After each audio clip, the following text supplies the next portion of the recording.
রাত্রে অর্থাৎ ফজরের নামাজ পড়তে কষ্ট বেশি হয় না কম হয়? কষ্ট বেশি। বিশেষ করে বয়স্ক মানুষ যারা, তারা যে নামাজ পড়ে ঠান্ডা পানি দিয়ে ওযু করে, এই জন্য গরমকালের নামাজের চাইতে শীতকালের নামাজের সওয়াব বেশি। কথা ঠিক না ভুল? আহা, এ ভাই, একজন মুসলমানের পরিচয় বহন করে নামাজ। বর্তমান সমাজে অনেক মুসলমান দেখে চেনা যায় না সে মুসলমান নাকি অন্য ধর্মের। ঠিক। ওদিকে মে হো তুম নাসার, ওদিকে মে হো তুম নাসার, তু তামাদ্দুন মে হুনুদ, ये मुसलमान है जिन्हें देख के शर्माए यहूद।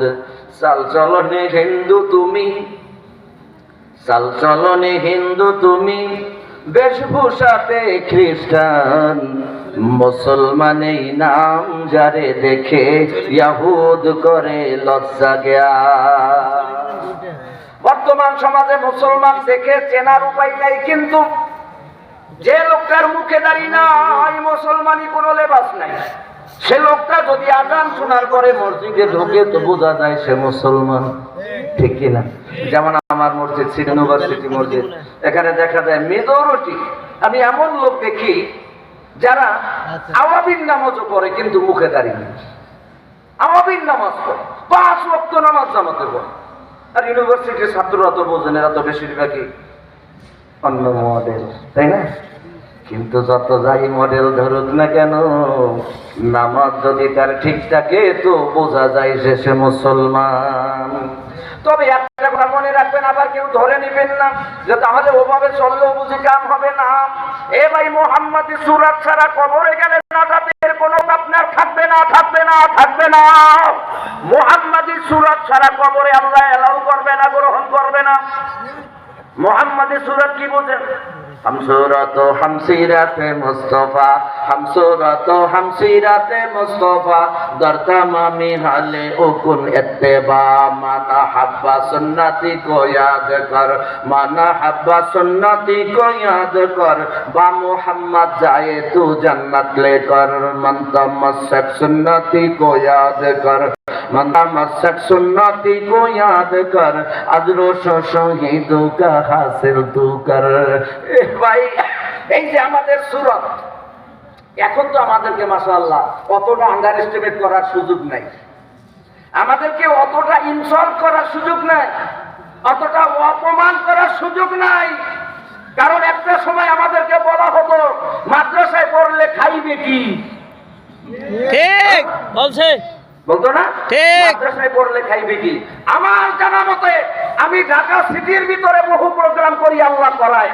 এর ভিতরে আমি ঢাকা এই যে কয়েকদিন আগে করে আসলাম উত্তর নন্দীপাড়া মদিনাতুল উলুম মাদ্রাসায়, সেখানে শুনলাম অনেক এসপি, পুলিশ সুপার সহ বিভিন্ন হাই কোয়ালিটির অফিসারের ছেলেদেরকে এখন তারা মডেল মাদ্রাসায় ভর্তি করাচ্ছে। কথা বলেন ঠিক কিনা? ঠিক। মাদ্রাসায় পড়লে খাইবে কি, এই কথাটা আপনাদের কতটা অবাস্তব কথা। আমি তো একজন ছোটখাটো বক্তা, আমার সাথে এক সপ্তাহ ঘুরলে তো আপনার মাথা নষ্ট হয়ে যাবে। আমার সাথে এক সপ্তাহ ঘুরলে আপনার মাথা নষ্ট হয়ে যাচ্ছে। কত আইটেমের খাবার সামনে হাজির করে, সব ছুঁয়েও দেখতে পারি না, খাওয়া তো দূরের কথা। এই কারণে, কোরআনের কারণে। কারণ যার সিনার ভিতরে আল্লাহ কোরআন রেখেছে, আল্লাহ তাকে ক্ষুধার কষ্ট দিতে আল্লাহ নিজে লজ্জা পায়। ঠিক। যে শখস ने कुरान को सीने में बसाया, जिस शख्स ने कुरान को सीने में बसाया, जन्नतुल फिरदाउस ने मका अपना बनाया। सुबहानाल्लाह, সুবহানাল্লাহ। কবি বলে যেই শখস মানে যে ব্যক্তি কোরআনকে সিনার মধ্যে ঢুকাইলো, সে ব্যক্তি যেন তার বাড়িটা জান্নাতুল ফেরদাউসে বানায়। সুবহানাল্লাহ, সুবহানাল্লাহ। এই যে আজকে এখানে ছাত্রদেরকে পাগড়ি প্রদান করা হবে, হ্যাঁ,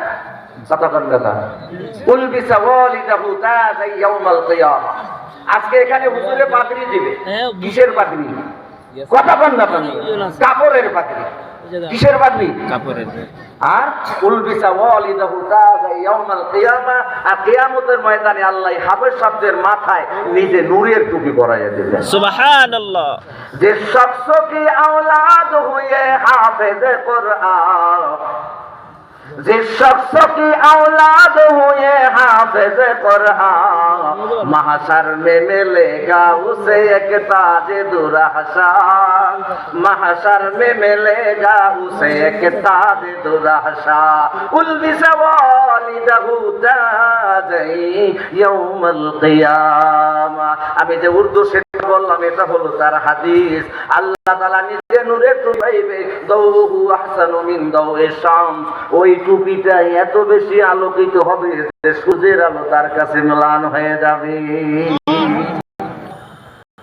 সুতরাং আমার ভাইয়েরা, একজন সন্তান হাফেজ বানাইলেন, একজন সন্তান আলেম বানাইলেন। শোনেন, إذا مات حامل القرآن أوحى الله إلى الأرض ألا تأكل لحمه فيقول الأرض كيف أكل لحمه وكلامك في زوفه। অর্থ তো বুঝেন নাই, তারপরে সুবহানাল্লাহ বল। সুবহানাল্লাহ। একজন আলেম, একজন হাফেজে কোরআন যখন মারা যায়, ইজা মাতা হামিলুল কোরআন, একজন হাফেজে কোরআন আলেম যখন মারা যায়, আওহাল্লাহু ইলাল আরদ, আল্লাহ মাটিকে নির্দেশ দেয়, আল্লাহ তাআকুলা লাহমাহু, খবরদার আমার হাফেজে কোরআন আলেমের দেহ খাবি না। ফায়াকুলুল আরদু, মাটি কয় কাইফা আকুলু লাহমাহু, কেমন কইরা খামু তার দেহ।